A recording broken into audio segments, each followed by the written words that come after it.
Hello everyone, welcome back to my channel. So this is the lecture 10 from ecology series. तो यहाँ पे हम देखने वाले हैं about the topic population dispersion. So this is one of the most important topic of the CSIR net. तो यहाँ पे हम थ्योरेटिकल पोर्शन को पहले अंडरस्टैंड करेंगे, that we will do A1 PYQ जो CSIR में पूछा गया है। So what is population dispersion pattern, ये हमें क्या बताता है? So for better understanding of this topic first we will define a population in an ecological term. अगर हम इकोलॉजिकल टर्म में देखें तो a population consist of all the organism of a given species that live in a particular area. किसी भी particular area में जितने भी ऑर्गेनिज्म रह रहे हैं पर्टिकुलर स्पीसीज की, वो वहाँ पे बनाती है वहाँ पे पॉपुलेशन। लाइक अगर कैट का जो इंडिविजुअल रह रहा है किसी पर्टिकुलर एरिया में, that will make a group of cats, that will be the population of cats. ऐसे ही डियर या फिर किसी भी एनिमल्स या प्लांट्स के साथ इसको हम अप्लाई कर सकते हैं। देन अगर हम पॉपुलेशन डिस्ट्रीब्यूशन पैटर्न का देखें तो हम इसे कैसे डिफाइन करते हैं? सो द डिस्पर्शन पैटर्न और distribution pattern of a population describes the arrangement of individual with in a habitat at a particular point of time. किसी पर्टिकुलर पॉइंट ऑफ टाइम में किसी हैबिटेट में जो अरेंजमेंट है किसी पॉपुलेशन के individual का, वो किस तरीके से है। तो आप एक पर्टिकुलर हैबिटेट लेंगे, उसमें पर्टिकुलर पॉइंट ऑफ टाइम में देखेंगे कि उसके जो अरेंजमेंट है पॉपुलेशन का, वो किस तरीके से है, किस तरीके से जो पॉपुलेशन है वो डिस्ट्रीब्यूटेड है उस हैबिटेट में। तो अगर हम नेचुरल कंडीशंस में देखें तो हमारा 3 टाइप का हमें ऑब्जर्व होता है dispersion pattern. One is clumped, another one is even और we can say uniform, and the third one is random. तो क्लम्ड में देख रहे हैं कुछ पॉपुलेशन यहाँ पे क्लम्ड, यहाँ पे एलिफेंट की पॉपुलेशन कुछ यहाँ पे है, कुछ यहाँ पे है, कुछ यहाँ पे ग्रुप बना के है, कुछ यहाँ पे है। So this is clumped. Evenly यहाँ पे ट्रीज डिस्ट्रीब्यूटेड है, यूनिफॉर्मली डिस्ट्रीब्यूटेड है, एंड रैंडम मीन्स रैंडमली यहाँ पे फ्लावर डिस्ट्रीब्यूटेड है। सो ये these are the 3 most important type of distribution pattern we observe in the natural condition और in ecology. अब क्लम्ड डिस्ट्रीब्यूशन, यूनिफॉर्म और random distribution है। So why some organism adopt clumped and some other uniform और random. तो इसके पीछे का भी स्पेसिफिक रीज़न है, बिकॉज इन इकोलॉजी और in natural condition her cheese for होती है जो पर्टिकुलर रीज़न के लिए होती है। फॉर एग्जाम्पल अगर हम क्लम्ड डिस्ट्रीब्यूशन को देखें तो this will help to protect the individual from predator. Suppose ये डियर का पॉपुलेशन है, कुछ डियर यहाँ पे हैं, कुछ डियर यहाँ पे हैं। तो यहाँ पे क्या होगा, इंडिविजुअली रहने के कंपैरिजन में अगर आप ग्रुप में रहेंगे so it will help to protect from the predator. Chances कम है, प्रोबेबिलिटी कम है कि आपके प्रेडेटर अटैक करेगा, सर्वाइवल के चांसेस यहाँ पे बढ़ जाते हैं। And it makes the finding of mate easier. Suppose आप क्लम्ड पॉपुलेशन में है तो वहाँ पे मेल एंड फीमेल दोनों ही होंगे, तो वहाँ पे मेटिंग पार्टनर फाइंड करना भी बहुत ईजी होता है as comparison to the individual population, individually अगर आप रह रहे हैं। So this is the advantage of clumped population, it protect from the predator and it make the mate finding very easy for the that individual population. Second one अगर हम देखें uniform distribution, तो इसका एरो इस तरीके से होना चाहिए था। It is the least common. Uniform जो डिस्ट्रीब्यूशन है हमें नेचुरल कंडीशन में बहुत ही लीस्ट देखने को मिलता है। ये तब होता है जब रिसोर्सेज जो है नेचुरल में इवनली डिस्ट्रीब्यूटेड हो, बट ऐसा पॉसिबिलिटी बहुत कम है कि हमारे जो रिसोर्सेज हैं वो इवनली डिस्ट्रीब्यूटेड हैं। इसलिए जो यूनिफॉर्म पैटर्न है वो हमें नेचुरल इकोसिस्टम में बहुत कम देखने को मिलता है। बट अगर हम आर्टिफिशियल या मैन मेड इकोसिस्टम देखें, जितने भी क्रॉप लैंड हैं, हम क्रॉप को प्लांट करते हैं या ट्रीज को प्लांट करते हैं ऑर्चार्ड में, वो सारे यूनिफॉर्मली प्लांट करते हैं सो दैट इवनली डिस्ट्रीब्यूशन हो न्यूट्रिशन का और कंपटीशन ना हो, इवनली उनको सब हर प्लांट को इक्वल न्यूट्रिशन मिले। अगर हम वीट क्रॉप को देखें, राइस को देखें, किसी भी क्रॉप को देखें तो हम यूनिफॉर्म पैटर्न में लगाते हैं। So that is the example of uniform distribution. It is least common in the natural condition but most common followed by the man made ecosystem. Then अगर हम रैंडम को देखें so it help the same species compete for the limited resources and territories. तो random में क्या होगा कि same स्पीस को कम्पीट करने में हेल्प करेगा रैंडम, और रैंडमली डिस्ट्रीब्यूटेड रिसोर्सेज के लिए, टेरिटरीज के लिए। रैंडमली मीन्स रैंडमली भी कहीं पे भी कोई भी ऑर्गेनिज्म रह रहा है या कोई भी प्लांट कहीं पे भी उग रहा है, that is a random distribution. So अगर हम CSR पॉइंट ऑफ व्यू से देखें तो that is the basic idea theoretical portion की क्लम्ड क्या होता है, रैंडम क्या होता है और यूनिफॉर्म क्या होता है। But most of the time CSR में क्वेश्चन पूछा जाता है, it is from the formula कि डिस्पर्जन जो डेल्टा डिस्पर्जन है वो कैसे फाइंड आउट करेंगे हम किसी भी पॉपुलेशन में।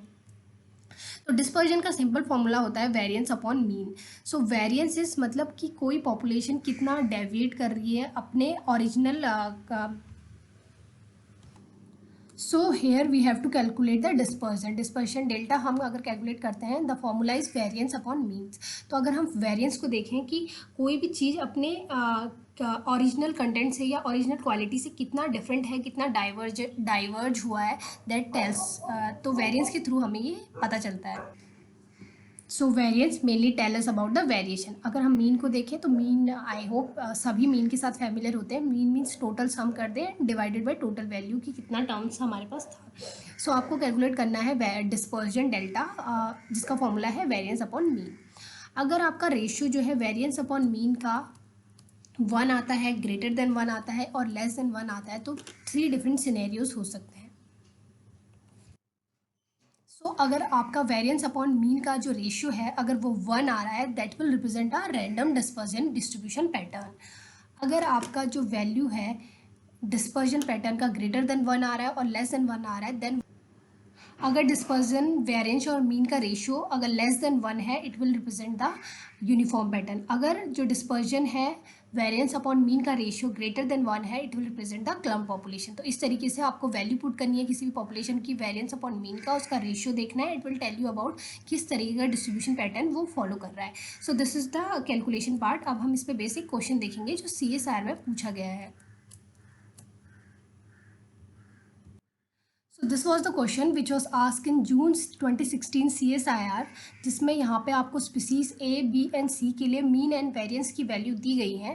The following table show the mean and variance of a population densities of species A, B and C। तो यहाँ पे आपको कैलकुलेट करना है एंड देन आपको बताना है कि कौन सा पैटर्न कौन सी स्पीसीज फॉलो कर रही है। So we will see in detail. तो अगर हम स्पीसीज़ ए के लिए देखें तो आपको मीन जो प्रोवाइड किया गया है वो है 5.30 एंड स्पीसीज़ बी के लिए 7 के अराउंड मीन है और स्पीसीज़ सी के लिए फिर से 5.30 मीन है। अगर हम वेरिएंस की वैल्यू देखें स्पीसीज़ ए के लिए तो ये भी 5 के अराउंड है, और अगर हम वेरिएंस की वैल्यू स्पीसीज़ बी के लिए देखें तो इट इज़ वेरी लेस 0.35, और अगर हम स्पीसीज़ सी के लिए देखें तो यहाँ पे 50 के अराउंड वेरिएंस आ रहा है, दैट इज़ वेरी हाई। अगर हम इसको सिंपल फॉर्मूले में इस वैल्यू को पुटअप कर दें तो देखते हैं हमारा क्या रिजल्ट आता है।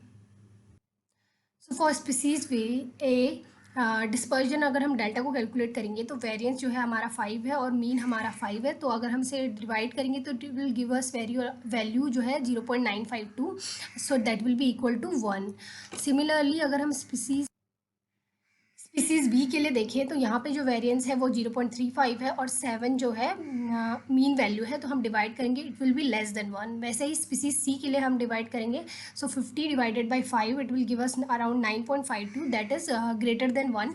सो इसके बेस पे अब हम देख सकते हैं कि हमारा डेल्टा डिस्पर्जन हमें पता चल चुका है, तो कौन सी स्पीसीज कौन सा पैटर्न फॉलो कर रही है। अगर हमारा डिस्पर्जन 1 है so that will be a random distribution. So अगर हमारा स्पीसीज ए क्या है, हमारा रैंडम डिस्ट्रीब्यूशन को फॉलो कर रही है। अगर हमारा लेस देन 1 है तो हमारा that is a uniform distribution. So अगर हमारा लेस देन 1 है dispersion, that is a uniform distribution. और अगर हमारा तो स्पीसीज बी के केस में हम देख सकते हैं कि जो डिस्पर्जन है वो लेस देन 1 है, और सी के केस में it is very greater than 1, so that will be a clumped situation. तो यहाँ पे जो हमारा स्पीसीज सी है वो क्लम्प पार्ट को फॉलो कर रहा है। So that is a simple question जो पूछा गया था, जिसको हम इजीली न्यूमेरिकली सॉल्व कर सकते हैं। सो अगर अब हम ऑप्शंस की बात करें तो हमने देखा था स्पीसीज ए जो है हमारा रैंडम डिस्ट्रीब्यूशन फॉलो कर रही थी, स्पीसीज बी जो यूनिफॉर्म एंड स्पीसीज सी जो है क्लम्प डिस्ट्रीब्यूशन फॉलो कर रहा था। तो species A and B show uniform, so that is a wrong option. Species A and B show clump, ये भी रॉन्ग था। So the right option is second option, क्योंकि यहाँ पे स्पीसीज ए जो है रैंडम डिस्ट्रीब्यूशन को फॉलो कर रही है बिकॉज वैल्यू 1 के अराउंड था। स्पीसीज बी जो है हमारा वो यूनिफॉर्म पैटर्न को फॉलो कर रहा है बिकॉज वैल्यू लेस देन 1 था, और स्पीसीज सी क्लम्प डिस्ट्रीब्यूशन को फॉलो कर रहा है क्योंकि जो डिस्पर्जन का वैल्यू था डेल्टा का value it is greater than 1। So this was the simple question. तो यहाँ पे जो करेक्ट ऑप्शन रहेगा सी सेकंड रहेगा। सो इस तरह के क्वेश्चन आने वाले एग्जाम में भी पूछे जा सकते हैं। So this type of question are very simple. अगर आपको ये समझ आया हो, so if you like this video तो please subscribe to my channel. Thank you for watching this video.